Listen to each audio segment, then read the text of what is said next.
Learning more about the people who were killed in a crash yesterday on Interstate 64 in Lake St. Louis. Investigators say Lesley Prather, her daughter Rhyan, Carrie McCaw, and her daughter Kacey were all killed in the crash. The two mothers and their daughters were on their way to a volleyball tournament in Kansas City. That's when investigators say Elijah Henderson drove his truck through the center barrier and hit Prather's car head on. Another car was also involved, but we're told that driver is going to be okay. The Louisville Fire Department released a statement saying that Lesley Prather had worked for them since 2016. The girls' volleyball club released a statement saying, in part, their Kiva sports family will never be the same. The mayor of Louisville even put out a statement about their passing.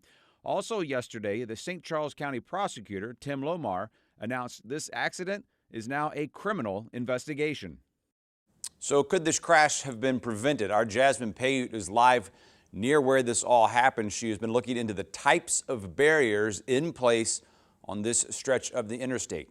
Jasmine.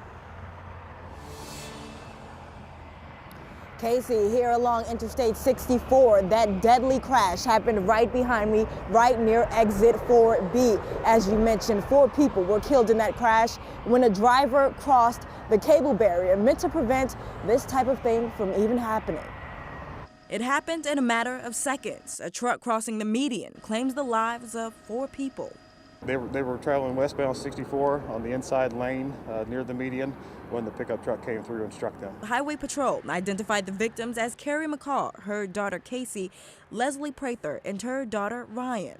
The 4 were passing through Lake St. Louis on their way to a tournament in Kansas City, all 4 from Louisville, Kentucky. Just looking at the damage of the vehicles, you can tell it was a horrendous impact. And the people in the minivan, you know, they probably didn't have a chance to even avoid the crash at the time. The site of the horrifying scene only steps away from a cable barrier meant to prevent accidents like this one. It's not uncommon to see them go through the barriers, but the barriers are designed to try to stop them. 5 on Your Side found this video the Missouri Department of Transportation released in 2011. It details how the barriers, which are essentially wired rope anchored on posts, are meant to work. As you can see here, when a vehicle impacts that system, it will either come to a complete stop within it or smoothly redirect the car away from it.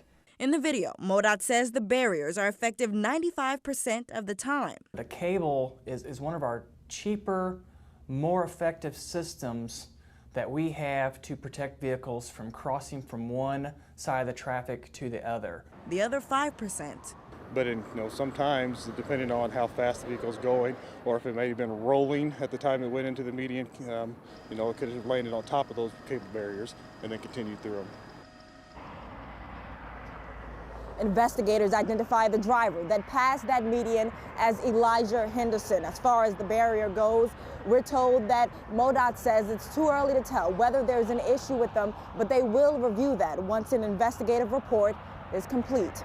We're now reporting live in Lake St. Louis. Jasmine Payute, 5 on Your Side.